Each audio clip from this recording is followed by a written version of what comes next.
দিল্লি, রাজস্থান, উড়িষ্যা, ছত্তিশগড়, মহারাষ্ট্র সহ বিভিন্ন রাজ্যে বাংলায় কথা বলা পশ্চিমবঙ্গের বাসিন্দাদের একাংশকে বাংলাদেশি তকমা দিয়ে হেনস্থার অভিযোগ উঠেছে, যা ঘিরে উত্তাল রাজ্য রাজনীতি। এদের সিংহভাগই পরিযায়ী শ্রমিক, কোথাও মারধর, কোথাও আটকে রাখা, কোথাও পুলিশি ধরপাকড়, তো কোথাও বাংলাদেশে অবধি পাঠিয়ে দেবার অভিযোগ উঠেছে। আর ভোটের আগে এই ইস্যুকে হাতিয়ার করে বিজেপির বিরুদ্ধে ময়দানে নেমেছে তৃণমূল। বাংলা ভাষায় যারা কথা বলে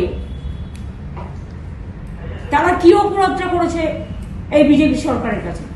সমাজ মাধ্যমে এ নিয়ে গত কয়েকদিন ধরে লাগাতার সরব তৃণমূলের রাজ্যসভার সাংসদ সামিরুল ইসলাম।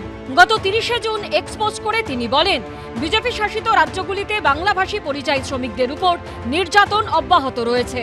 বৈধ কাগজপত্র থাকার পরেও বাংলার অনেক দরিদ্র পরিযায়ী শ্রমিককে বাংলাদেশি বলে দাগিয়ে দেওয়া হচ্ছে, তাদের হয়রানি করা হচ্ছে, অবৈধভাবে আটকে রাখা এবং সীমান্ত পেরিয়ে বাংলাদেশেও জোরপূর্বক ঠেলে দেওয়া হচ্ছে। নবান্ন সূত্রে খবর, সরকারি তথ্য অনুযায়ী এই মুহূর্তে পশ্চিমবঙ্গের প্রায় 22 লক্ষ পরিযায়ী শ্রমিক ভারতের বিভিন্ন রাজ্যে কাজ করছেন, অর্থাৎ পেটের দায়ে ভিন রাজ্যে যেতে হয়েছে তাদের। আর সরকারি পরিসংখ্যান অনুযায়ী যদি সংখ্যাটা 22 লক্ষ হয়, তাহলে বাস্তবে পশ্চিমবঙ্গের পরিযায়ী শ্রমিকের সংখ্যা কত গুণ বেশি হতে পারে তা বলাই বাহুল্য। এই পরিস্থিতিতে বিরোধীদের প্রশ্ন, মমতা বন্দ্যোপাধ্যায় যখন দাবি করেন তার সরকারের আমলে বিশাল উন্নয়ন হয়েছে, তখন এখানকার লক্ষ লক্ষ শ্রমিককে এখনো পেটের টানে বাইরের রাজ্যে যেতে হয় কেন? প্রতিদিন পশ্চিমবাংলা থেকে যে হারে কাজ না পেয়ে ভিন রাজ্যে মানুষ চলে যাচ্ছে, পশ্চিমবাংলা কার্যত বৃদ্ধাশ্রমে পরিণত হয়েছে। মুখ্যমন্ত্রী গত 10 বছর, 12 বছর, 14 বছর ধরে পশ্চিমবাংলাকে বৃদ্ধাশ্রমে পরিণত করেছেন। মানুষ পশ্চিমবাংলায় যুবক কাজের জন্য থাকতে পারছে না। 2023 সালে করোনাকালে পরিযায়ী শ্রমিকদের রাজ্যে ফেরাতে কর্মসাথী বলে একটি প্রকল্প চালু করার কথা ঘোষণা করেছিলেন মুখ্যমন্ত্রী।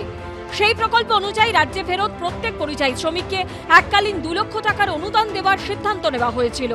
পাশাপাশি পরিযায়ী শ্রমিকদের জন্য একটি অ্যাপ চালুর কথাও বলেন মুখ্যমন্ত্রী। তৈরি করা হয় পরিযায়ী শ্রমিক কল্যাণ পরিষদ, বর্তমানে যার চেয়ারম্যান তৃণমূলের রাজ্যসভার সাংসদ সামিরুল ইসলাম। I will request you that we have already started one app for পরিযায়ী শ্রমিক যারা বাইরে আছেন, আপনারা তাদের নিয়ে আসুন। আমরা আপনাদের একটা ডেটা ব্যাংক দিয়ে দেব এবং সেই ডেটা ব্যাংকে সবাইকে দিয়ে যদি কাজে লাগান, আমি মনে করি already they are trained, so you don't need the trained people, already they are skilled and they are going here and there. More than 50 lakhs people are there. কিন্তু সূত্রের খবর, সেই অ্যাপ এখনো তৈরি হয়নি। পরিযায়ী শ্রমিক সমস্যারও বিশেষ কোনো সমাধান হয়নি। এই ইস্যুতে তৃণমূল সরকারকে চেপে ধরেছে বিরোধীরা। যখন করোনা কাল হলো, তখন জানা গেল যে 53 লক্ষ পরিযায়ী শ্রমিক যারা বাংলার, তারা এখানে আসতে চায়। আর মমতা ব্যানার্জি আজকে বাংলা বাংলা করছে। এই বাংলার শ্রমিকদের যারা ঘরে ফিরতে চায় তাদের করোনা এক্সপ্রেস আখ্যা দিয়ে অপমান করেছে। তারা যাতে বাংলার যুবক বাংলায় ফিরে আসতে না পারে, এই সংকটকালে করোনার সময় তাদেরকে আটকে দিয়েছে। বাংলার থেকে বাইরের রাজ্যে কাজ করতে যাওয়া এটা কি নতুন? যুগ যুগ ধরে গেছেন। আবার যদি দেখেন, অন্য রাজ্য থেকে বাংলায় লক্ষ লক্ষ মানুষ রয়েছেন, তার মানে বাংলায় কর্মসংস্থান আছে, অন্য রাজ্যে নেই।